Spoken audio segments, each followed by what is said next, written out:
ਅਕਾਲ ਜੀ। ਹਮਦਰਦ ਟੀਵੀ ਦੇਖਣ ਵਾਲੇ ਸਾਰੇ ਦਰਸ਼ਕਾਂ ਦਾ ਸਵਾਗਤ ਹੈ ਪ੍ਰੋਗਰਾਮ ਇਮੀਗ੍ਰੇਸ਼ਨ ਮੈਟਰਸ ਵਿੱਚ। ਮੈਂ ਹਾਂ ਤਰਨਜੀਤ ਕੌਰ ਘੁੰਮਣ ਹਾਜ਼ਰ ਹਾਂ ਜੀ ਲੈ ਕੇ ਤੁਹਾਡਾ ਆਪਣਾ ਪ੍ਰੋਗਰਾਮ, ਜਿਹਦੇ ਵਿੱਚ ਗੱਲਬਾਤ ਕਰਾਂਗੇ ਕੈਨੇਡੀਅਨ ਇਮੀਗ੍ਰੇਸ਼ਨ ਸੰਬੰਧੀ। ਬੈਕਲੌਗ ਇਸ ਵਕਤ ਇਮੀਗ੍ਰੇਸ਼ਨ ਦੇ ਵਿੱਚ ਹੋਰ ਜ਼ਿਆਦਾ ਵੱਧ ਰਿਹਾ ਹੈ। ਅਜਿਹੇ ਦੇ ਵਿੱਚ ਬ੍ਰਿਟਿਸ਼ ਕੋਲੰਬੀਆ ਦੇ ਵਿੱਚ ਪ੍ਰੀਮੀਅਰਸ ਦੇ ਵੱਲੋਂ ਇੱਕ ਮੀਟਿੰਗ ਕੀਤੀ ਗਈ ਸੀ, ਜਿਸ ਵਿੱਚ ਇਮੀਗ੍ਰੇਸ਼ਨ ਦਾ ਮੁੱਦਾ ਖਾਸ ਤੌਰ ਤੇ ਡਿਸਕਸ ਕੀਤਾ ਗਿਆ। ਇਸ ਵਕਤ ਟੂਰਿਸਟ ਵੀਜ਼ਾ ਦੀ ਗੱਲ ਕੀਤੀ ਜਾਵੇ, ਕਾਫੀ ਲੰਬਾ ਸਮਾਂ ਟੂਰਿਸਟ ਵੀਜ਼ਾ ਦੀਆਂ ਐਪਲੀਕੇਸ਼ਨਸ ਨੂੰ ਲੱਗ ਰਿਹਾ ਕਿ ਅੱਗੇ ਰਿਜ਼ਲਟ ਆਉਣ ਨੂੰ ਲੈ ਕੇ ਰਿਫਿਊਜੀ ਕਲੇਮਸ ਜਿਹੜੇ ਇਸ ਵਕਤ ਭਾਰਤ ਵੱਲੋਂ ਖਾਸ ਤੌਰ ਤੇ ਵੱਡੀ ਗਿਣਤੀ ਵਿੱਚ ਅਪਲਾਈ ਕੀਤੇ ਜਾ ਰਹੇ ਨੇ, ਇਹਨਾਂ ਦਾ ਬਾਕੀ ਦੇ ਜਿਹੜੇ ਇਮੀਗ੍ਰੇਸ਼ਨ ਦੇ ਪ੍ਰੋਸੈਸ ਹੈਗੇ ਉਹਨਾਂ ਉੱਤੇ ਕੀ ਅਸਰ ਪੈ ਸਕਦਾ ਆ, ਇਹਦੇ ਬਾਰੇ ਅੱਜ ਅਸੀਂ ਗੱਲਬਾਤ ਕਰਾਂਗੇ। ਬਹੁਤ ਸਾਰੀਆਂ ਚੀਜ਼ਾਂ ਨੇ ਜਿਨ੍ਹਾਂ ਉੱਤੇ ਡਿਸਕਸ ਕਰਨਾ ਆ। ਸੋ ਇਮੀਗ੍ਰੇਸ਼ਨ ਦਾ ਜਿਹੜਾ ਬੈਕਲੌਗ ਵੱਧ ਰਿਹਾ, ਜਿਹੇ ਦੇ ਵਿੱਚ ਜਿਨ੍ਹਾਂ ਨੇ ਅਪਲਾਈ ਕੀਤਾ ਹੋਇਆ, ਸਟੇਟਸ ਨੂੰ ਮੇਨਟੇਨ ਕਰਕੇ ਰੱਖਣਾ ਕਿੰਨਾ ਕੁ ਜ਼ਰੂਰੀ ਹੈ, ਕਿਸ ਦੀ ਜ਼ਿੰਮੇਵਾਰੀ ਹੈ ਕਿ ਸਟੇਟਸ ਨੂੰ ਮੇਨਟੇਨ ਕਰਕੇ ਰੱਖਿਆ ਜਾਵੇ, ਤੇ ਇਸ ਦਾ ਤੁਹਾਡੀ ਇਮੀਗ੍ਰੇਸ਼ਨ ਦੇ ਉੱਤੇ ਕੀ ਅਸਰ ਪੈ ਸਕਦਾ ਜੇਕਰ ਤੁਸੀਂ ਸਟੇਟਸ ਨੂੰ ਮੇਨਟੇਨ ਨਹੀਂ ਕਰਦੇ।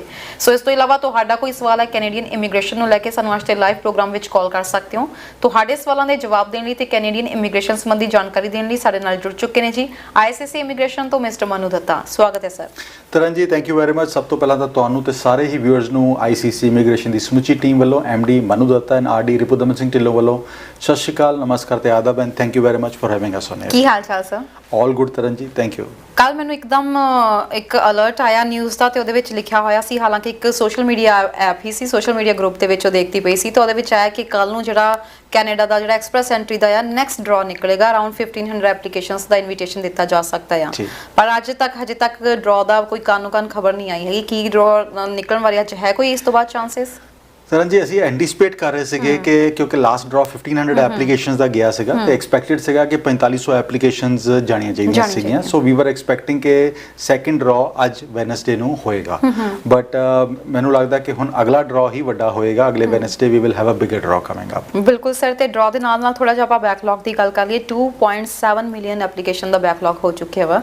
ਇੱਕ ਪਾਸੇ ਇਮੀਗ੍ਰੇਸ਼ਨ ਡਿਪਾਰਟਮੈਂਟ ਦੀ ਗੱਲ ਕੀਤੀ ਜਾਵੇ, ਲਾਸਟ ਟਾਈਮ ਵੀ ਤੁਸੀਂ ਡਿਸਕਸ ਕੀਤਾ ਸੀਗਾ ਕਿ PR ਦੀਆਂ ਐਪਲੀਕੇਸ਼ਨਸ ਬੜੀ ਛੇਤੀ ਪ੍ਰੋਸੈਸ ਹੋ ਰਹੀਆਂ ਨੇ, ਤੇ ਹੁਣ ਗੱਲ ਕੀਤੀ ਜਾਵੇ ਇੰਨਾ ਬੈਕਲੌਗ ਕਿਹੜੀਆਂ ਐਪਲੀਕੇਸ਼ਨਸ ਦਾ ਹੋ ਰਿਹਾ ਤੇ ਕਿਹੜੇ ਇਸ ਵਕਤ ਜ਼ਿਆਦਾ ਫੀਲਡ ਵਾਲੇ ਪ੍ਰਭਾਵਿਤ ਹੋ ਰਹੇ ਨੇ ਇਸ ਨਾਲ? Taran, 2.7 million is a big number, very big sir, very big. And 2.7 million ਨੂੰ ਸਾਰਿਆਂ ਨੂੰ ਅਲਾਰਮ ਕਰ ਦਿੱਤਾ ਹੈ, ਬਿਕੋਜ਼ ਇਸ ਟਾਈਮ ਤੇ ਜਿਸ ਤਰ੍ਹਾਂ ਐਫਰਟਸ ਕੀਤੇ ਜਾ ਰਹੇ ਨੇ ਇਮੀਗ੍ਰੇਸ਼ਨ, ਉਹ ਐਫਰਟਸ ਪੂਰੇ ਪੈਂਦੇ ਨਜ਼ਰ ਨਹੀਂ ਆ ਰਹੇ। ਬਿਲਕੁਲ। ਸੋ ਤਾਈਓ ਬੈਕਲੌਗ ਵੱਧਦਾ ਜਾ ਰਿਹਾ ਐਂਡ 3 ਲੱਖ ਐਪਲੀਕੇਸ਼ਨਸ ਪਿਛਲੇ ਜਵਾਰੀ ਜਦੋਂ 3 ਹਫ਼ਤੇ ਪਹਿਲੇ ਜਦੋਂ ਨੰਬਰਸ ਆਏ ਸੀਗੇ ਉਹ 2.4 ਮਿਲੀਅਨ ਦੇ ਆਸ-ਪਾਸ ਸੀਗੇ। ਸੋ 2.4 ਤੋਂ 2.7 ਵਿਦਿਨ ਵੀਕਸ ਹੋ ਜਾਵੇ ਤੇ ਉਹ ਅਲਾਰਮਿੰਗ ਹੋ ਹੀ ਜਾਂਦਾ ਹੈਗਾ। ਐਂਡ 3 ਲੱਖ ਐਪਲੀਕੇਸ਼ਨਸ ਤਕਰੀਬਨ ਹੋਰ ਐਡ ਕੀਤੀਆਂ ਗਈਆਂ ਤਰਨ ਜੀ। ਐਂਡ ਇਹਦੇ ਵਿੱਚ ਟੈਂਪਰੇਰੀ ਐਪਲੀਕੇਸ਼ਨਸ ਕਾਫੀ ਵੱਡੀ ਨੰਬਰ ਦੇ ਵਿੱਚ ਹੈਗੇ, ਜਿਹਦੇ ਵਿੱਚ ਵਿਜ਼ਿਟ ਵੀਜ਼ਾਸ ਹੈਗੇ ਨੇ, ਜਿਹਦੇ ਵਿੱਚ ਵਰਕ ਪਰਮਿਟ ਦੀਆਂ ਐਪਲੀਕੇਸ਼ਨਸ ਹੈਗੀਆਂ, ਸਟੱਡੀ ਪਰਮਿਟ ਦੀਆਂ ਐਪਲੀਕੇਸ਼ਨ। ਸੋ ਵੱਡਾ ਨੰਬਰਸ 3 ਲੱਖ ਐਪਲੀਕੇਸ਼ਨਸ ਦੇ ਵਿੱਚ ਇਹਨਾਂ ਤਿੰਨਾਂ ਕੈਟੇਗਰੀਜ਼ ਦਾ ਹੈ। ਪਰ ਪਿੱਛੇ ਜੇ ਅਸੀਂ ਕੁਝ ਪੈਂਡੈਮਿਕ ਤੋਂ ਪਹਿਲਾਂ ਦੀ ਗੱਲ ਕੀਤੀ ਜਾਵੇ ਤਾਂ ਮਿਲੀਅਨ ਦੇ ਅਰਾਊਂਡ ਤਾਂ ਇੱਥੇ ਆਲਰੇਡੀ ਵਿਜ਼ਿਟਰ ਵੀਜ਼ਾ ਵਾਲੇ ਆ ਜਾਂਦੇ ਹੁੰਦੇ ਸੀ, ਉਹਨਾਂ ਨੇ ਟਰੈਵਲ ਕਰਨਾ ਹੁੰਦਾ ਸੀ, ਉਸ ਵੇਲੇ ਵੀ ਉਹ ਐਪਲੀਕੇਸ਼ਨਸ ਪ੍ਰੋਸੈਸ ਕੀਤੀਆਂ ਜਾਂਦੀਆਂ ਸੀ। ਹੁਣ ਪੈਂਡੈਮਿਕ ਤੋਂ ਬਾਅਦ ਇਨਫੈਕਟ ਇਹ ਤਾਂ ਮੈਨ ਪਾਵਰ ਹੋਰ ਜ਼ਿਆਦਾ ਵਧਾ ਰਹੇ ਨੇ, ਇਸ ਦੇ ਬਾਵਜੂਦ ਬੈਕਲੌਗ ਇੰਨਾ ਜ਼ਿਆਦਾ ਵੱਧ ਰਿਹਾ। ਕੋਈ ਸ਼ੱਕ ਨਹੀਂ Taran, normal processing time visit visa ਦਾ ਤੇ ਸੁਪਰ ਵੀਜ਼ਾ ਦਾ 2 ਤੋਂ 3 ਹਫ਼ਤੇ ਹੁੰਦਾ ਸੀਗਾ ਪ੍ਰੀ ਪੈਂਡੈਮਿਕ। ਅੱਜ ਦੀ ਤਰੀਕ ਦੇ ਵਿੱਚ ਅੱਜ ਸਾਡੀਆਂ ਕੁਝ ਇੱਕ ਫਾਈਲਾਂ ਵਿਦਿਨ 5 ਵੀਕਸ ਨਿਕਲੀਆਂ ਹੈਗੀਆਂ ਤੇ ਕੁਝ ਰੇ ਆਫ ਹੋਪ ਨਜ਼ਰ ਆ ਰਹੀ ਹੈ, ਬਟ ਕੁਝ ਫਾਈਲਾਂ ਹਲੇ ਵੀ ਸਟਕ ਹੈਗੀਆਂ। ਜਿਹੜਾ ਬੈਂਚਮਾਰਕ ਨਹੀਂ ਬਣਾ ਸਕਦੇ ਕਿ 5 ਵੀਕਸ ਦਾ ਬੈਂਚਮਾਰਕ ਬਣ ਗਿਆ, ਹਲੇ ਵੀ ਬੈਕਲੌਗ ਬਹੁਤ ਫਾਸਟ ਵੱਧ ਰਿਹਾ ਹੈਗਾ ਐਂਡ ਉਹਨਾਂ ਨੂੰ ਮੈਨੇਜ ਕਰਨ ਵਾਸਤੇ ਗਵਰਨਮੈਂਟ ਨੂੰ ਕੋਈ ਠੋਕ ਕਦਮ ਲੈਣੇ ਪੈਣਗੇ। ਐਂਡ 2.7 ਮਿਲੀਅਨ ਦੇ ਵਿੱਚ ਤਰਨ ਜੀ ਤਕਰੀਬਨ ਫੈਮਿਲੀ ਕਲਾਸ ਦਾ 1,18,000 ਦੀਆਂ ਐਪਲੀਕੇਸ਼ਨਸ ਹੈਗੀਆਂ, ਜਿਹਦੇ ਵਿੱਚ ਤਕਰੀਬਨ 60,000 ਐਪਲੀਕੇਸ਼ਨ ਸਪਾਊਸ ਦੀਆਂ ਹੈਗੀਆਂ ਤੇ ਤਕਰੀਬਨ 47,000 ਐਪਲੀਕੇਸ਼ਨਸ ਪੇਰੈਂਟਸ ਗ੍ਰੈਂਡ ਪੇਰੈਂਟਸ ਦੀਆਂ ਹੈਗੀਆਂ, ਪਰਮਾਨੈਂਟ ਰੈਜ਼ੀਡੈਂਸੀ ਦੀਆਂ। ਹੁਣ ਇਹਦੇ ਨਾਲ ਅਸੀਂ ਹਿਊਮਨਟੇਰੀਅਨ ਦੀ ਗੱਲ ਕਰੀਏ, 30,000 applications humanitarian and compassionate ground ਦੀਆਂ ਹੈਗੀਆਂ।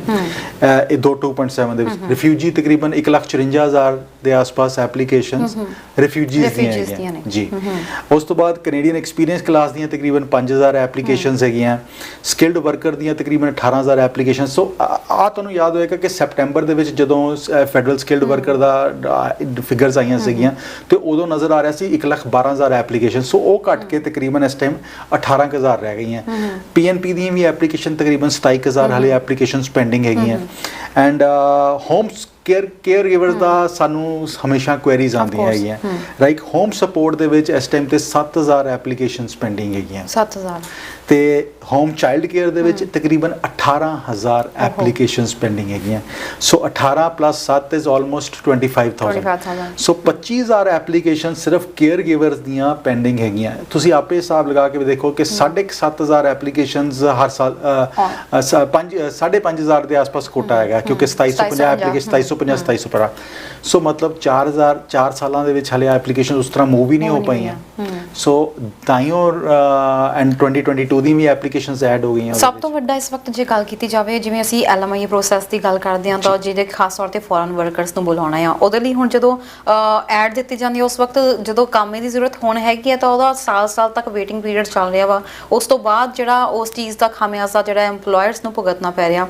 ਜੇ ਅਸੀਂ ਗੱਲ ਕਰੀਏ ਇਸ ਵਕਤ ਨੈਨੀਸ ਦੀ, ਆਪਾਂ ਫਾਈਲਸ ਦੀ ਗੱਲ ਕਰ ਲੈਂਦੇ, ਕੇਅਰ ਗਿਵਰਸ ਦੀ, ਸੋ ਜਿਹੜੇ ਬੱਚੇ ਇਸ ਵਕਤ 12 ਸਾਲ ਦੇ ਹੈਗਾ, 4 ਸਾਲ ਬਾਅਦ ਤਾਂ ਆਲਰੇਡੀ ਉਹ 16 ਸਾਲ ਦੇ ਹੋ ਗਿਆ, ਫਿਰ ਉਸ ਤੋਂ ਬਾਅਦ ਤਾਂ ਫਾਈਲ ਦਾ ਕੋਈ ਮਤਲਬ ਹੀ ਨਹੀਂ ਰਹਿ ਰਿਹਾ ਹੈਗਾ। ਸੋ ਆਪਣੇ ਸਟੇਟਸ ਨੂੰ ਕਿਸ ਤਰੀਕੇ ਨਾਲ ਮੇਨਟੇਨ ਕੀਤਾ ਜਾ ਸਕਦਾ ਆ?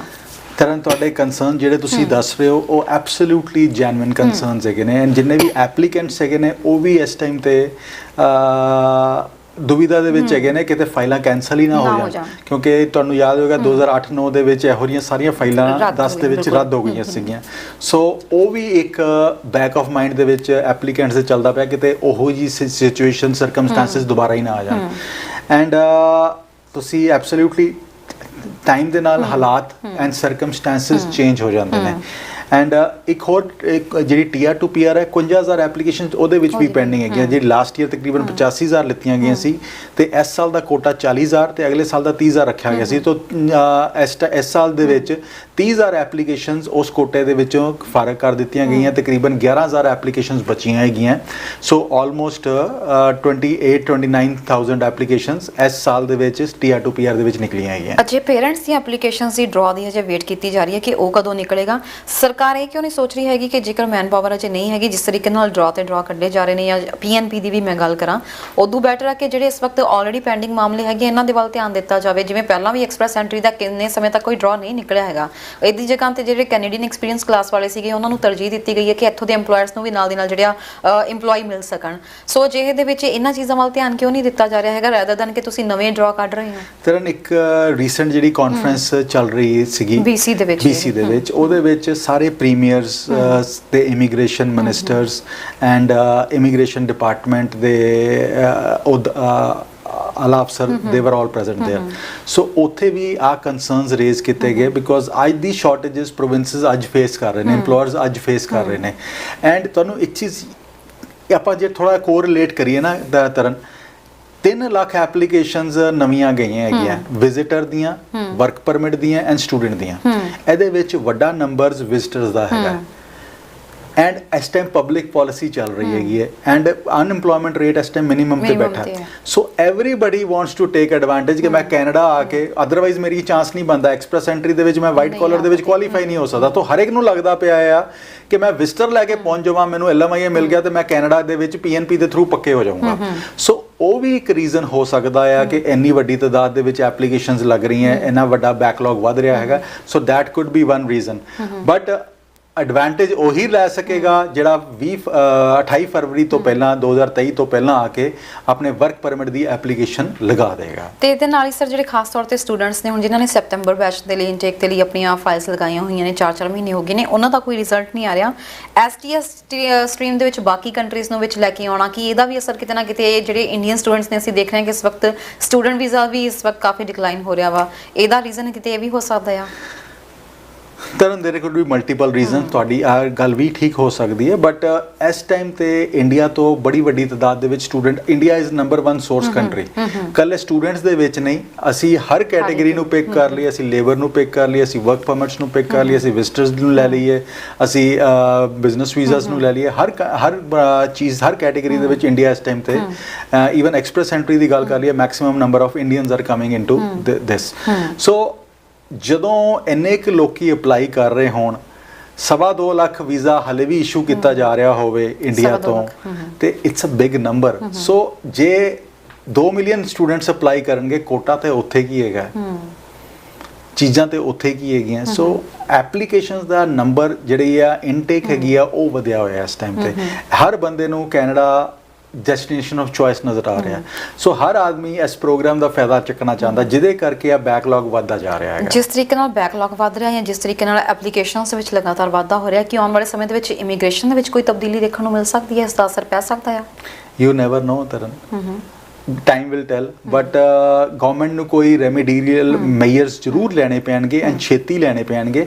ਜਿਸ ਤਰ੍ਹਾਂ ਇਮੀਗ੍ਰੇਸ਼ਨ ਮਿਨਿਸਟਰ ਸਾਹਿਬ ਸਾਡੇ ਸੀਨ ਫਰੇਜ਼ਰ ਸਾਹਿਬ ਸਟੇਟਮੈਂਟਸ ਦੇ ਰਹੇ ਨੇ ਕਿ within 6 months I will make sure that all file gets done. So ਉਹ ਟਾਈਮ ਆਣਾ ਬਹੁਤ ਜ਼ਰੂਰੀ ਹੈਗਾ ਆ। 2023 ਦੇ ਵਿੱਚ ਉਹ ਕਹਿ ਰਹੇ ਨੇ ਕਿ ਇਮੀਗ੍ਰੇਸ਼ਨ ਦਾ ਖਾਸ ਤੌਰ ਤੇ ਐਕਸਪ੍ਰੈਸ ਐਂਟਰੀ ਦਾ ਨਾਰਮਲ ਕਰਨ ਦੀ ਕੋਸ਼ਿਸ਼ ਕਰਾਂਗੇ। ਸੋ ਤੁਹਾਨੂੰ ਲੱਗ ਰਿਹਾ ਕਿ ਇੰਨੀ ਈਜ਼ੀ ਹੈਗਾ? ਕਿਉਂਕਿ ਅਜੇ ਜਿਹੜਾ ਬੈਕਲੌਗ ਆ ਉਹਨੂੰ ਭਰਨਾ, ਉਹਨੂੰ ਸੈੱਟ ਕਰਨਾ ਜ਼ਰੂਰੀ ਹੈ। ਉਸ ਤੋਂ ਬਾਅਦ ਜਿਹੜਾ ਇਮੀਗ੍ਰੇਸ਼ਨ ਦਾ ਖਾਸ ਤੌਰ ਤੇ ਐਕਸਪ੍ਰੈਸ ਐਂਟਰੀ 6 ਮਹੀਨੇ ਕਿਹਾ ਜਾਂਦਾ ਸੀ, ਪਰ ਇਹਨੂੰ ਵੀ 2-2 ਸਾਲ ਇਸ ਵਕਤ ਲੱਗਦੇ ਹੋਏ ਨਜ਼ਰ ਆ ਰਹੇ ਨੇ। ਕਈਆਂ ਨੂੰ ਤਾਂ ਇਸ ਤੋਂ ਵੀ ਵੱਧ ਸਮਾਂ ਲੱਗ ਰਿਹਾ। ਤਰਨ, ਇਸ ਟਾਈਮ ਤੇ ਸਟਾਰਟਅਪ ਵੀਜ਼ਾ ਸੀ ਕੁਇਕੈਸਟ ਕਹਿੰਦੇ ਹੁੰਦੇ ਸੀਗੇ, ਰਾਈਟ? 11 ਮਹੀਨਿਆਂ ਦੇ ਵਿੱਚ ਐਪਲੀਕੇਸ਼ਨ ਲੈਟਰ ਆਫ ਸਪੋਰਟ ਤੋਂ ਬਾਅਦ ਡਨ ਹੋ ਜਾਂਦੀ ਸੀਗੀ। ਅੱਜ ਦੀ ਤਰੀਕ ਦੇ ਵਿੱਚ 32 ਮਹੀਨਿਆਂ ਦਾ ਟਾਈਮ ਉਹਦੇ ਵਿੱਚ ਨਜ਼ਰ ਆ ਰਿਹਾ। 32 ਮੰਥਸ। ਐਂਡ ਉਹ ਇਨਵੈਸਟਰਸ ਹੈਗੇ ਨੇ, ਉਹ ਸਟਾਰਟਅਪ ਵਾਲੇ ਹੈਗੇ ਨੇ ਜਿਹੜੇ ਕੈਨੇਡਾ ਚ ਆ ਕੇ ਆਪਣਾ ਨਵਾਂ ਪ੍ਰੋਜੈਕਟ ਸ਼ੁਰੂ ਕਰਨ ਵਾਲੇ ਹੈਗੇ ਨੇ, ਜਿਨ੍ਹਾਂ ਦੇ ਉੱਤੇ ਗਵਰਨਮੈਂਟ ਨੂੰ ਫੋਕਸ ਹੈਗਾ ਇਸ ਟਾਈਮ ਤੇ। ਅਸੀਂ ਸਪਾਊਜ਼ਲ ਐਪਲੀਕੇਸ਼ਨਸ ਦੀ ਗੱਲ ਕਰੀਏ, 18 ਮਹੀਨੇ ਦਾ ਟਾਈਮ ਨਜ਼ਰ ਆ ਰਿਹਾ ਵਿਦ ਇਨ ਕੈਨੇਡਾ ਐਪਲੀਕੈਂਟਸ ਦਾ। ਜਿਹੜੇ ਬਾਹਰੋਂ ਐਪਲੀਕੈਂਟਸ ਹੈਗੇ ਨੇ, ਜਿਹੜੇ ਗਵਰਨਮੈਂਟ ਵੈਬਸਾਈਟਸ ਤੇ 22 ਮਹੀਨਿਆਂ ਦਾ ਟਾਈਮ ਚਲਾ ਗਿਆ ਹੋਇਆ। ਅਸੀਂ ਅਸੀਂ ਵਰਕ ਪਰਮਿਟ ਦੀ ਗੱਲ ਕਰੀਏ, 42 ਤੋਂ 44 ਮਹੀਨਿਆਂ ਦਾ ਟਾਈਮ ਇਸ ਟਾਈਮ ਤੇ ਇੰਡੀਆ ਤੋਂ ਨਜ਼ਰ ਆ ਰਿਹਾ ਹੈਗਾ। ਸੋ ਟਾਈਮ ਵਧਿਆ ਹੋਇਆ, there is no doubt about it, and government is taking measures, but ਉਹ ਮੇਜਰਸ ਇੰਨੇ ਕੁ ਜ਼ਿਆਦਾ ਨਹੀਂ ਹੈਗੇ ਕਿ ਉਹ ਸਾਰੀ ਚੀਜ਼ਾਂ ਨੂੰ ਕਰਬ ਕਰ ਪਾ ਰਹੇ ਨੇ। ਸੋ ਗਵਰਨਮੈਂਟ ਨੂੰ, ਇਮੀਗ੍ਰੇਸ਼ਨ ਮਿਨਿਸਟਰ ਨੂੰ ਕੋਈ ਇਹੋ ਜਿਹੀ ਚੀਜ਼ਾਂ ਲੈਣੀਆਂ ਪੈਣਗੀਆਂ। ਈਵਨ ਜਿਹੜੀ ਅਸੀਂ ਕਾਨਫਰੰਸ ਦੀ ਗੱਲ ਕਰ ਰਹੇ ਹਾਂ ਇਮੀਗ੍ਰੇਸ਼ਨ ਮਿਨਿਸਟਰ ਦੀਆਂ, ਸਾਰੇ premiers the and immigration the department ਦੀ ਹੋਈਆਂ, ਉਹਦੇ ਵਿੱਚ ਵੀ ਆ ਨਿਕਲ ਕੇ ਆਇਆ ਕਿ ਅੱਜ ਦੀ ਤਰੀਕ ਦੇ ਵਿੱਚ ਮੇਰੇ businessman drastically they are running dry on labor ਨਹੀਂ ਹੈਗੀ। 1 ਮਿਲੀਅਨ ਦੇ ਕਰੀਬ ਕਹਿ ਰਹੇ ਸੀ ਜੌਬਸ ਅਜੇ ਵੀ ਪਈਆਂ ਨੇ। ਬਿਲਕੁਲ 1 ਮਿਲੀਅਨ ਦੇ ਆਸ-ਪਾਸ ਜੌਬਸ ਨਜ਼ਰ ਆ ਰਹੀਆਂ ਹੈਗੀਆਂ। ਬਹੁਤ ਸਾਰੀਆਂ ਜੌਬਸ ਕੰਸਟਰਕਸ਼ਨ ਦੇ ਵਿੱਚ ਹੈਗੀਆਂ, ਫਾਰਮਿੰਗ ਦੇ ਵਿੱਚ ਹੈਗੀਆਂ, ਹਸਪਿਟੈਲਿਟੀ ਦੀਆਂ ਜੌਬਸ ਹੈਗੀਆਂ, ਹੈਲਥ ਕੇਅਰ ਦੀਆਂ ਜੌਬਸ ਹੈਗੀਆਂ। ਹੈਲਥ ਕੇਅਰ ਦੇ ਵਿੱਚ ਹੋਰ ਵੀ ਚੀਜ਼ਾਂ ਨਜ਼ਰ ਆਉਣੀਆਂ ਸ਼ੁਰੂ ਹੋ ਗਈਆਂ, ਜਿਸ ਤਰ੍ਹਾਂ ਤੁਸੀਂ ਗੱਲ ਕਰ ਰਹੇ ਸੀਗੇ ਕਿ ਪੈਂਡੈਮਿਕ ਵਾਲੇ ਪਾਸੇ ਤੋਂ ਹੈਲਥ ਕੇਅਰ ਵਰਕਰਸ ਪ੍ਰੈਸ਼ਰ ਬਹੁਤ ਜ਼ਿਆਦਾ ਸੀਗਾ। ਸੋ ਬਹੁਤ ਸਾਰੇ ਇਹੋ ਜਿਹੇ ਹੈਲਥ ਕੇਅਰ ਵਰਕਰਸ ਹੈਗੇ ਨੇ ਜਿਹੜੇ ਰਹਿਣਾ ਨਹੀਂ ਚਾਹੁੰਦੇ, ਜੌਬਸ ਕੁਇਟ ਕਰਨਾ ਚਾਹੁੰਦੇ ਨੇ। So government will have to take some very concrete and ਇਹੋ ਜਿਹੇ ਸਟੈਪਸ ਜਿਨ੍ਹਾਂ ਦੇ ਉੱਤੇ ਇਮੀਡੀਏਟਲੀ ਐਕਸ਼ਨ ਹੋਵੇ, ਤਾਂ ਕਿ ਅਸੀਂ ਬੈਕਲੌਗ ਨੂੰ ਐਂਡ ਅਗਲੀ ਐਪਲੀਕੇਸ਼ਨ ਨੂੰ ਰਾਈਟ ਵੇ ਨਾਲ ਰਿਜ਼ੋਲਵ ਕਰ ਸਕੀਏ। ਜੀ ਗੱਲ ਕਰਾਂਗੇ, ਦਰਸ਼ਕ ਜੁੜ ਗਏ ਨੇ। ਸਤਿ ਸ਼੍ਰੀ ਅਕਾਲ ਜੀ, ਕਿੱਥੋਂ ਬੋਲ ਰਹੇ ਹੋ ਤੇ ਕੀ ਸਵਾਲ ਹੈ? ਹਾਂਜੀ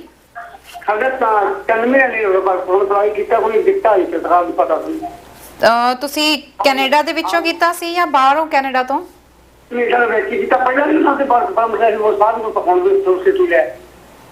ਕਿੰਨੇ ਦਿਨ ਹੋ ਗਏ ਜੀ ਅਪਲਾਈ ਕੀਤੇ ਹੋਏ ਨੂੰ?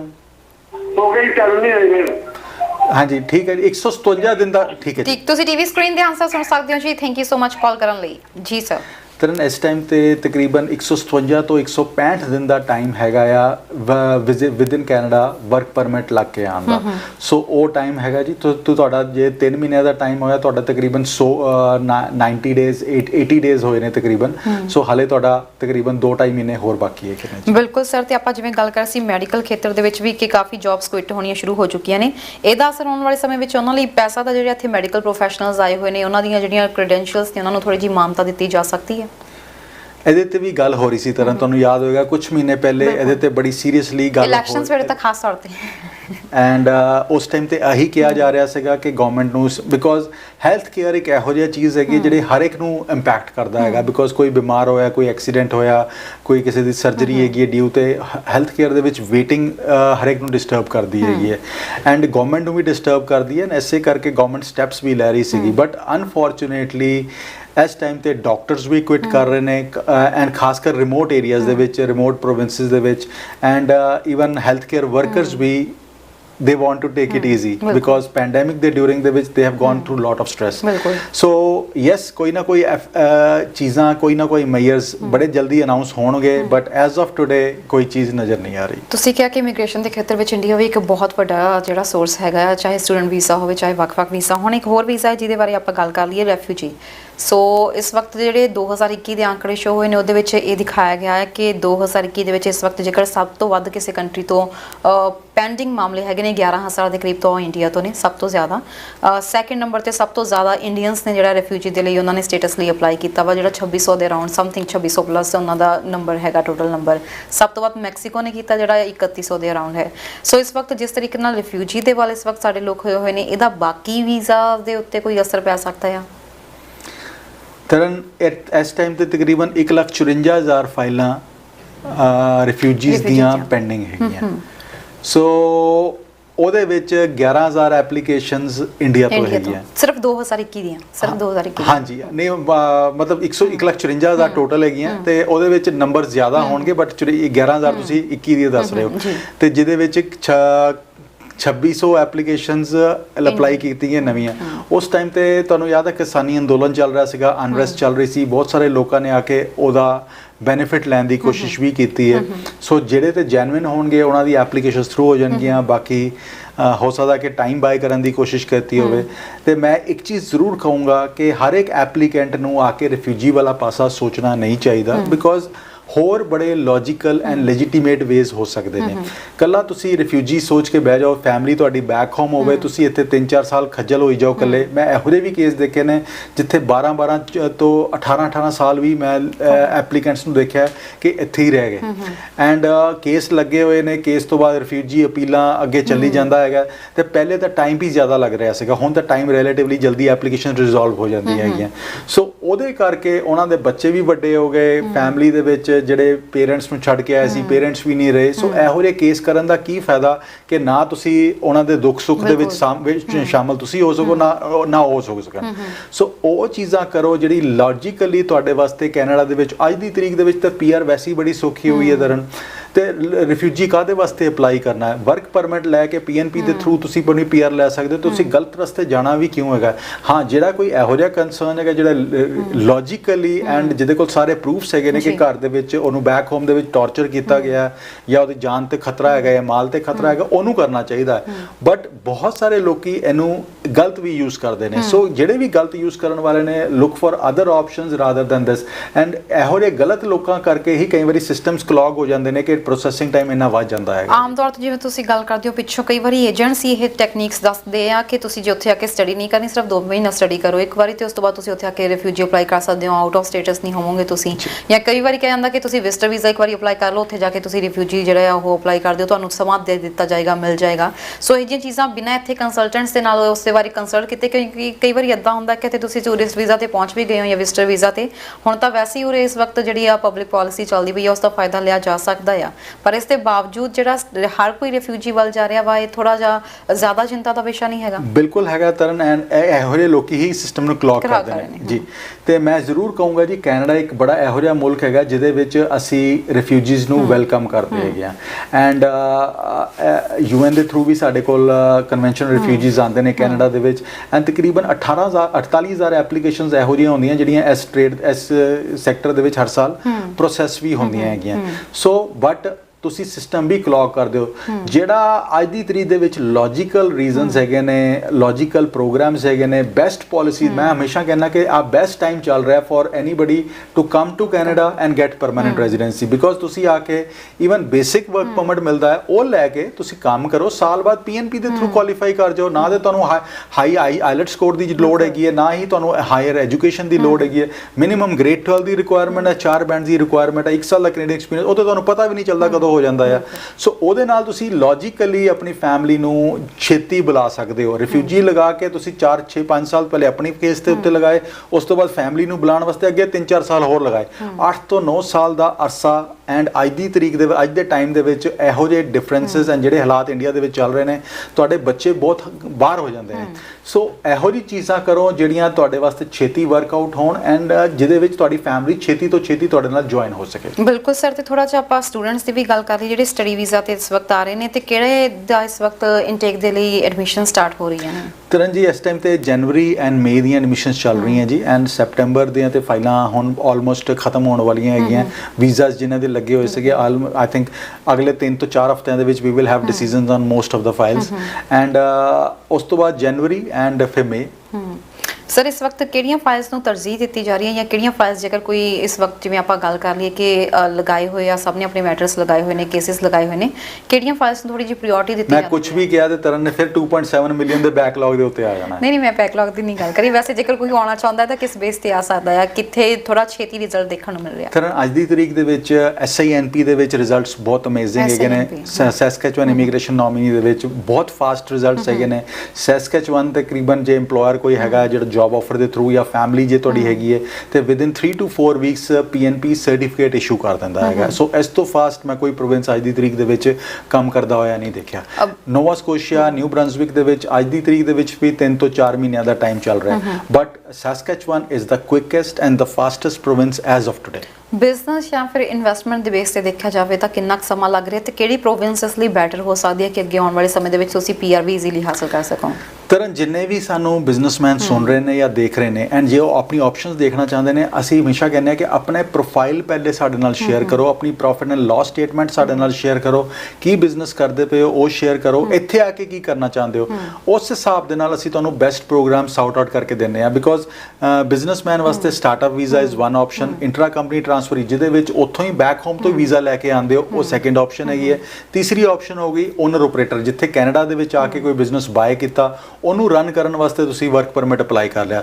ਐਂਡ ਚੌਥੀ ਆਪਸ਼ਨਸ ਹਰ ਪ੍ਰੋਵਿੰਸ ਦਾ ਐਂਟਰਪ੍ਰੀਨਿਓਰ ਪ੍ਰੋਗਰਾਮ ਹੈਗਾ। ਸੋ ਬਿਜ਼ਨਸਮੈਨ ਵਾਸਤੇ ਆਪਸ਼ਨ ਬਹੁਤ ਹੈਗੀਆਂ, ਬਟ ਅਸੀਂ ਉਹਨਾਂ ਦੀ ਐਜੂਕੇਸ਼ਨ, ਉਹਨਾਂ ਦੀ ਲੈਂਗੁਏਜ ਸਕਿੱਲਸ, ਉਹ ਉਹਨਾਂ ਦੇ ਫਾਈਨੈਂਸ਼ੀਅਲਸ, ਉਹਨਾਂ ਦੀ ਪਿਛਲਾ ਬਿਜ਼ਨਸ ਤੇ ਇੱਥੇ ਕਰਨਾ ਕੀ ਚਾਹੁੰਦੇ ਨੇ ਏਜ ਦੇਖ ਕੇ ਅਸੀਂ ਤਾਂ ਸੁਜੈਸਟ ਕਰਦੇ ਹਾਂ ਕਿ ਕਿਹੜੀ ਓਪਰਚੁਨਿਟੀ ਤੁਹਾਡੇ ਵਾਸਤੇ ਬੈਸਟ ਵਰਕ ਕਰੇਗੀ।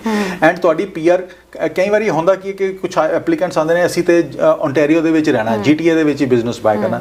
ਜਦੋਂ ਸਾਡੀ ਏਜ ਜ਼ਿਆਦਾ ਹੈ, ਐਜੂਕੇਸ਼ਨ ਘੱਟ ਹੈਗੀ, ਓਨਰ ਆਪਰੇਟਰ ਦੇ ਵਿੱਚ ਵੀ ਅੱਜ ਦੀ ਤਰੀਕ ਦੇ ਵਿੱਚ 50 ਪੁਆਇੰਟਸ ਦਾ ਤੁਹਾਨੂੰ LMIA ਦੇ ਤੁਹਾਨੂੰ ਪੁਆਇੰਟਸ ਮਿਲ ਰਹੇ ਨੇ। ਸੋ ਸਾਲ ਬਾਅਦ ਵੀ ਤੁਹਾਡੀ ਕੁਆਲੀਫਿਕੇਸ਼ਨ ਨਹੀਂ ਬਣਦੀ। ਸੋ ਅਸੀਂ ਸਾਰੀਆਂ ਚੀਜ਼ਾਂ ਅਸੈਸ, ਬਿਕੋਜ਼ ਤੁਸੀਂ ਇਕੱਲਾ ਬਿਜ਼ਨਸ ਇਨਵੈਸਟ ਕਰਨ ਵਾਸਤੇ ਨਹੀਂ ਆ ਰਹੇ।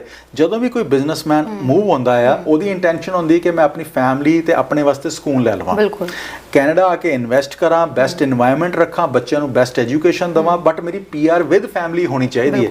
ਸੋ ਉਹ ਜੇ ਓਨਟਾਰੀਓ ਦੇ ਵਿੱਚ ਨਹੀਂ ਹੋਏਗੀ ਤੇ ਓਨਟਾਰੀਓ ਦੇ ਵਿੱਚ ਤੁਸੀਂ ਇਨਵੈਸਟਮੈਂਟ ਕਰਕੇ ਕਰਨਾ ਕੀ ਹੈਗਾ। ਸੋ ਮੂਵ ਟੂ ਅਦਰ ਪ੍ਰੋਵਿੰਸਸ ਜਿਹਦੇ ਵਿੱਚ ਤੁਹਾਡੀ ਪਰਮਨੈਂਟ ਰੈਜ਼ੀਡੈਂਸੀ ਫਾਸਟਰ ਹੋਵੇ। ਸੋ ਉਹਦੇ ਵਾਸਤੇ ਆਪਣੀ ਡਿਟੇਲਸ ਸਾਡੇ ਨਾਲ ਸ਼ੇਅਰ ਕਰੋ, ਸਾਡੇ ਨਾਲ 1-on-1 ਅਪਾਇੰਟਮੈਂਟ ਬਣਾਓ and we will assess you and let you know ਕਿ ਤੁਹਾਡੇ ਵਾਸਤੇ PR ਵਾਸਤੇ ਬੈਸਟ ਓਪਰਚੁਨਿਟੀ ਕਿਹੜੀ ਵਰਕ ਕਰ ਰਹੀ ਹੈ। ਬਿਲਕੁਲ ਸਰ, ਤੇ ਨਾਲ ਦੀ ਨਾਲ ਥੋੜਾ ਜਿਹਾ ਆਪਾਂ ਜਿਹੜੇ ਇਸ ਵਕਤ ਇੱਥੇ ਕੈਨੇਡਾ ਵਿੱਚ ਪਹੁੰਚੇ ਹੋਏ ਨੇ ਉਹਨਾਂ ਲਈ ਓਪਰਚੁਨਿਟੀਜ਼ ਦੀ ਵੀ ਗੱਲ ਕਰ ਲਈਏ ਕਿ ਇੱਥੇ ਅਜੇ ਵੀ ਜਿਹੜਾ ਵਰਕ ਪਰਮਿਟ ਦਾ ਪ੍ਰੋਸੈਸ ਚੱਲ ਰਿਹਾ ਵਾ, ਤੇ ਜੇ ਚੱਲ ਰਿਹਾ LMIA ਵਗੈਰਾ ਲਈ ਕਿੰਨਾ ਸਮਾਂ ਲੱਗ ਰਿਹਾ ਇਨਸਾਈਡ ਕੈਨੇਡਾ? ਤਰਨ ਜੀ LMIA the process almost 3 to 3.5 months the processing time ਹੈਗਾ, ਬਿਕੋਜ਼ 4 ਹਫ਼ਤੇ ਐਡਵਰਟਾਈਜ਼ਮੈਂਟ, ਉਸ ਤੋਂ ਬਾਅਦ ਸਰਵਿਸ ਕੈਨੇਡਾ ਦੇ ਕੋਲ ਜਦੋਂ LMIA ਲੈਣ ਜਾਂਦੇ ਹੈਗੇ ਤੇ LMIA normally gets done in 60 days. So 60 + 30 90 days the time as of today ਚੱਲ ਰਿਹਾ ਹੈਗਾ। ਐਂਡ ਬਟ ਕਈ ਵਾਰੀ EMPLOYER ਦੇ ਕੋਲ ਪਹਿਲੀ ਐਡਵਰਟਾਈਜ਼ਮੈਂਟ ਚੱਲ ਰਹੀ ਹੁੰਦੀ ਹੈ, EMPLOYER ਦੇ ਕੋਲ ਪਹਿਲੀ ਪ੍ਰੀ ਅਪਰੂਵਡ LMIAs ਹੁੰਦੇ ਨੇ। ਸੋ ਉਹ ਐਪਲੀਕੈਂਟ ਨੂੰ ਹੈਲਪਫੁਲ ਹੋ ਸਕਦੇ ਨੇ ਬਿਕੋਜ਼ ਉਹ 90 ਡੇਜ਼ ਦਾ ਟਾਈਮ ਉਹਨਾਂ ਦਾ ਬਚ ਸਕਦਾ ਹੈ। ਐਂਡ ਜੇ EMPLOYE ਬਾਰਡਰ ਤੇ ਜਾਂਦੇ ਨੇ ਰਾਈਟ ਅਵੇ ਉਸੇ ਦਿਨ ਵੀ ਵੀਜ਼ਾ ਇਸ਼ੂ ਹੋ ਸਕਦਾ ਹੈਗਾ। ਜੇ ਆਨਲਾਈਨ ਐਪਲੀਕੇਸ਼ਨ ਲਗਾਉਂਦੇ ਆ ਤੇ ਜਿਸ ਤਰ੍ਹਾਂ ਪਹਿਲੇ ਕਾਲਰ ਨੇ ਕਾਲ ਕੀਤੀ ਸੀ 157 ਤੋਂ 165 ਦਿਨ ਦਾ ਟਾਈਮ ਚੱਲ ਰਿਹਾ। ਸੋ ਵਿਦ ਇਨ ਕੈਨੇਡਾ ਜੇ ਐਪਲੀਕੇਸ਼ਨ ਲਗਾਓਗੇ ਤੇ 4.5 ਮਹੀਨੇ ਦਾ ਟਾਈਮ ਘੱਟੋ ਘੱਟ ਸੋਚ ਕੇ ਚੱਲਿਓ। ਐਂਡ ਜੇ ਬਾਰਡਰ ਤੇ ਜਾਓਗੇ ਤੇ ਰਾਈਟ ਵੇ, ਬਟ ਬਾਰਡਰ ਤੇ ਜਦੋਂ ਜਾਂਦੇ ਹੋ ਤੇ ਆਫਿਸਰ ਤੁਹਾਨੂੰ ਕੁਐਸਚਨਿੰਗ ਕਰ ਸਕਦਾ ਹੈ ਕਿ LMIA ਕਿਸ ਤਰ੍ਹਾਂ ਮਿਲਿਆ ਸੀਗਾ, ਤੁਸੀਂ ਫੰਬਲ ਨਹੀਂ ਹੋਣਾ ਉੱਥੇ। ਜੋ ਫੈਕਟਸ ਹੈਗੇ ਨੇ ਉਹ ਆਫਿਸਰ ਨੂੰ ਉਸੇ ਕਈ ਵਾਰੀ ਯੂਨੀਫਾਰਮ ਦੇਖ ਕੇ ਬੰਦਾ ਇੰਟੀਮੀਡੇਟ ਹੋ ਜਾਂਦਾ ਹੈ। 6-6 ਫੁੱਟ ਦਾ ਜਦੋਂ ਅਫਸਰ ਨੂੰ ਦੇਦਾ ਹੈ ਤੇ ਉਹ ਇੰਟੀਮੀਡੇਟ ਹੋ ਜਾਂਦਾ। ਸੋ ਇੰਟੀਮੀਡੇਟ ਨਹੀਂ ਹੋਣਾ, ਆਪਣੇ ਫੈਕਟਸ ਸਾਹਮਣੇ ਰੱਖਣੇ ਨੇ ਉਸੇ ਤਰ੍ਹਾਂ ਦੱਸਣਾ ਹੈ ਕਿ ਤੁਹਾਨੂੰ ਕਿਸ ਤਰ੍ਹਾਂ LMIA ਮਿਲਿਆ, ਕਿਸ ਤਰ੍ਹਾਂ ਜੌਬ ਆਫਰ ਲਿੱਤੀ, ਕਿਸ ਤਰ੍ਹਾਂ ਤੁਸੀਂ ਅਪਲਾਈ ਕੀਤਾ ਸੀਗਾ, ਕਿਸ ਤਰ੍ਹਾਂ ਤੁਹਾਡੀ ਇੰਟਰਵਿਊ। ਸੋ ਸਾਰੇ ਫੈਕਟਸ ਜਦੋਂ ਸਾਹਮਣੇ ਦੱਸੋਗੇ ਨਾਰਮਲੀ ਆਫਿਸਰਸ ਰਾਈਟ ਅਵੇ ਵੀਜ਼ਾ ਇਸ਼ੂ ਕਰ ਦਿੰਦੇ ਨੇ। ਐਂਡ ਵੀਜ਼ਾ ਇਸ਼ੂ ਹੋ ਗਿਆ, ਉਸ ਤੋਂ ਬਾਅਦ ਰਾਈਟ ਅਵੇ ਜੁਆਇਨ ਕਰੋ। 1 ਸਾਲ ਕੰਮ ਕਰਨ ਤੋਂ ਬਾਅਦ ਤੁਹਾਡੇ ਵਾਸਤੇ ਕਈ ਓਪਰਚੁਨਿਟੀਜ਼ ਐਕਸਪ੍ਰੈਸ ਐਂਟਰੀ, ਸੀਸੀ, ਪੀਐਨਪੀ ਦੀ ਕਈ ਆਪਸ਼ਨਸ ਖੁੱਲ ਜਾਣਗੀਆਂ। ਸਪਾਊਸਲ ਦੀ ਗੱਲ ਕੀਤੀ ਜਾਵੇ, ਐਪਲੀਕੇਸ਼ਨਸ ਇਸ ਵਕਤ ਪ੍ਰੋਸੈਸ ਹੋ ਰਹੀਆਂ ਨੇ ਇਸ ਦੇ ਵਿੱਚ। ਤਰਨ ਜੀ 22 ਮਹੀਨਿਆਂ ਦਾ ਟਾਈਮ ਇੰਡੀਆ ਤੋਂ ਨਜ਼ਰ ਆਉਣਾ ਸ਼ੁਰੂ ਹੋ ਗਿਆ ਹੈ। ਵਿਦਿਨ ਕੈਨੇਡਾ 18 ਮਹੀਨੇ ਦਾ। ਐਜ਼ ਆਫ ਟੁਡੇ ਜੇ ਅਸੀਂ ਆਪਣੇ ਆਫਿਸ ਦੀ ਗੱਲ ਕਰੀਏ, ਅਸੀਂ 22 ਮਹੀਨੇ ਦਾ ਟਾਈਮ ਹਾਲੇ ਤੱਕ ਕੋਈ ਵੀ ਨਹੀਂ ਦੇਖਿਆ। ਵੀ ਹੈਵ ਸੀਨ ਕਿ ਤਕਰੀਬਨ 12 ਤੋਂ 13 ਮਹੀਨਿਆਂ ਦੇ ਵਿੱਚ ਐਪਲੀਕੇਸ਼ਨ ਸਾਰੀਆਂ ਪ੍ਰੋਸੈਸ ਹੋ ਰਹੀਆਂ ਹੈਗੀਆਂ। ਬਟ ਹਾਂ, ਜੇ ਕੋਈ ਗਲਤੀ ਕਰੋਗੇ ਉਹਦੇ ਵਾਸਤੇ ਤਿਆਰ ਰਿਹਾ ਜੇ ਕਿ ਤੁਹਾਡੀ ਬੈਕ ਬਰਨਰ ਦੇ ਉੱਤੇ ਫਾਈਲ ਚੱਲ ਜਾਏਗੀ ਐਂਡ ਤੁਸੀਂ ਸਾਲ ਐਕਸਟਰਾ ਆਪਣੀ ਫਾਈਲ ਦੇ ਉੱਤੇ ਆਪਣੇ ਆਪ ਐਡ ਕਰ ਲਿਆ। ਜੌਬ ਓਪਰਚੁਨਿਟੀਜ਼ ਦੀ ਵੀ ਕੁਝ ਗੱਲ ਕਰ ਲਈਏ ਆਪਾਂ ਇਸ ਵਕਤ। ਜੌਬ ਓਪਰਚੁਨਿਟੀਜ਼ ਤੁਹਾਡੇ ਕੋਲ ਕਿਹੜੀਆਂ ਹੈਗੀਆਂ ਨੇ? ਤਰਨ, ਜੇ ਕੋਈ ਵੀ ਵਿਜ਼ਟਰ ਵੀਜ਼ਾ ਤੇ ਕੈਨੇਡਾ ਐਪਲੀਕੈਂਟ ਮੌਜੂਦ ਹੈਗਾ, ਕੋਈ ਵੀ ਵਿਜ਼ਟਰ ਵੀਜ਼ਾ ਜਾਂ ਤੁਹਾਡੇ ਕੋਲ ਲੱਗਾ ਹੋਇਆ, ਤੁਸੀਂ ਕੈਨੇਡਾ ਦੇ ਵਿੱਚ ਹੈਗੇ ਹੋ ਜਾਂ ਆ ਸਕਦੇ ਹੈਗੇ ਹੋ ਐਂਡ ਓਪਰਚੁਨਿਟੀ ਲੱਭਦੇ ਪਏ ਹੋ, ਤੇ ICC ਨਾਲ ਆਪਣਾ ਪ੍ਰੋਫਾਈਲ ਸ਼ੇਅਰ ਕਰੋ। We might have lot of opportunities for you. ਅਸੀਂ ਤੁਹਾਨੂੰ ਇੰਟਰਵਿਊ ਕਰਵਾ ਸਕਦੇ ਹਾਂ, ਤੁਹਾਡਾ LMI ਕਰਵਾ ਸਕਦੇ ਹਾਂ ਐਂਡ EMPLOYER ਤੁਹਾਨੂੰ LMI ਪ੍ਰੋਸੈਸ ਕਰਕੇ ਵਰਕ ਪਰਮਿਟ ਦੇ ਵਿੱਚ ਅਸੀਂ ਹੈਲਪ ਕਰ ਸਕਦੇ ਹਾਂ। ਸੋ ਇਨਫੋਰਮੇਸ਼ਨ ਲੈਣ ਵਾਸਤੇ ਤੁਹਾਨੂੰ ਸਾਨੂੰ ਕਾਲ ਕਰਨਾ ਪਏਗਾ info@iccimmigration.ca। ਫੋਨ ਨੰਬਰ ਸਾਡਾ ਹੈਗਾ ਜੀ 9054612424। WhatsApp ਨੰਬਰ ਹੈਗਾ 647 850 9000 647-850-9000 and this is the best time. ਜੇ ਤੁਹਾਡੇ ਕੋਲ ਐਜੂਕੇਸ਼ਨ ਘੱਟ ਹੈਗੀ ਹੈ, ਏਜ ਜ਼ਿਆਦਾ ਹੈਗੀ ਹੈ, ਆਈਲੈਟਸ ਦੇ ਸਕੋਰ ਘੱਟ ਲੈ ਸਕਦੇ ਹੋ, ਤੇ ਦਿਸ ਇਜ਼ ਦਾ ਟਾਈਮ ਕਿ ਤੁਸੀਂ ਇਸ 골ਡਨ ਪੀਰੀਅਡ ਦਾ ਫਾਇਦਾ ਲੈ ਕੇ ਪਰਮਾਨੈਂਟ ਰੈਜ਼ੀਡੈਂਸੀ PNP ਦੇ through permanent residency with family ਲੈ ਸਕਦੇ ਹੋ। ਜੀ ਬਹੁਤ ਬਹੁਤ ਸ਼ੁਕਰੀਆ ਸਰ। ਕਦੋਂ ਕਿਵੇਂ ਕਿੱਥੇ ਤੁਹਾਡੇ ਨਾਲ ਕੰਟੈਕਟ ਕੀਤਾ ਜਾ ਸਕਦਾ, ਤੇ ਕੀ ਤੁਹਾਡਾ ਭਾਰਤ ਵਿੱਚ ਵੀ ਕੋਈ ਆਫਿਸ ਹੈ? ਕਿਉਂਕਿ ਮੈਨੂੰ ਬਹੁਤ ਅਕਸਰ ਮੈਸੇਜ ਆਉਂਦੇ ਆ ਕਿ ਸਰ ਦਾ ਇੰਡੀਆ ਵਿੱਚ ਕੋਈ ਆਫਿਸ ਹੈ। ਤਰ੍ਹਾਂ ਸਾਡਾ ਇੰਡੀਆ ਦੇ ਵਿੱਚ ਕੋਈ ਆਫਿਸ ਨਹੀਂ। ਜਿੰਨੇ ਵੀ ਆਫਿਸ ਹੈਗੇ ਨੇ ਕੈਨੇਡਾ ਦੇ ਵਿੱਚ ਹੈਗੇ ਨੇ। ਹੈੱਡ ਆਫਿਸ ਮਿਸਿਸਾਗਾ ਦੇ ਵਿੱਚ ਹੈਗਾ ਜੀ 1137 dairy road East. And phone number ਹੈਗਾ ਜੀ, ਈਮੇਲ ID ਹੈਗਾ info@iccimmigration.ca। Phone number 9054612424। WhatsApp ਹੈਗਾ 647-850-9000 ਐਂਡ ਟ੍ਰਾਂਸਪੇਰੈਂਟ ਐਡਵਾਈਸ ਵਾਸਤੇ RDMD ਟੀਮ ਨੂੰ ਜ਼ਰੂਰ ਕੰਟੈਕਟ ਕਰੋ। And we are a team that is known for crystal clear and transparent advice. ਜਿਹੜੀ ਚੀਜ਼ ਪੋਸੀਬਲ ਹੁੰਦੀ ਹੈ ਦੱਸਦੇ ਹਾਂ, ਜਿਹੜੀ ਚੀਜ਼ ਨਹੀਂ ਹੁੰਦੀ ਉਹ ਵੀ ਤੁਹਾਨੂੰ ਕਹਿੰਦੇ ਕਿ ਟਾਈਮ ਤੇ ਪੈਸਾ ਖਰਾਬ ਨਾ ਕਰੋ। ਜੀ ਬਿਲਕੁਲ, ਬਹੁਤ ਬਹੁਤ ਸ਼ੁਕਰੀਆ ਸਰ ਆਪਣਾ ਸਮਾਂ ਦੇਣ ਲਈ ਤੇ ਜਾਣਕਾਰੀ ਸਾਂਝੀ ਕਰਨ ਦੇ ਲਈ। Thank you so much Taran. So ਦੋਸਤੋ, ਇਸੇ ਸਾਡਾ ਪ੍ਰੋਗਰਾਮ ਇਮੀਗ੍ਰੇਸ਼ਨ ਮੈਟਰਸ ਇਸ ਦੇ ਨਾਲ ਹੀ ਦਿਓ ਇਜਾਜ਼ਤ। ਇਮੀਗ੍ਰੇਸ਼ਨ ਸੰਬੰਧੀ ਤੁਸੀਂ ਆਪਣੇ ਪ੍ਰੋਸੈਸ ਬਾਰੇ ਜਾਣਨਾ ਚਾਹੁੰਦੇ ਹੋ ਜਾਂ ਫਿਰ ਆਪਣਾ ਭਵਿੱਖ ਜਾਣਨਾ ਚਾਹੁੰਦੇ ਹੋ ਕਿ ਕੈਨੇਡਾ ਵਿੱਚ ਕਿਸ ਬੇਸ ਦੇ ਉੱਤੇ ਤੁਸੀਂ PR ਹਾਸਲ ਕਰ ਸਕਦੇ ਹੋ, ICC ਇਮੀਗ੍ਰੇਸ਼ਨ ਦੀਆਂ ਸੇਵਾਵਾਂ ਲੈ ਸਕਦੇ ਹੋ। ਫਿਲਹਾਲ ਦਿਓ ਇਜਾਜ਼ਤ, ਦੇਖਦੇ ਰਹੋ ਹਮਦਰਦ TV। ਸਤਿ ਸ਼੍ਰੀ ਅਕਾਲ। मुझे फैमिली स्पॉन्सर करना, किसी अच्छे से इमिग्रेशन कंपनी का नंबर बोलो जी।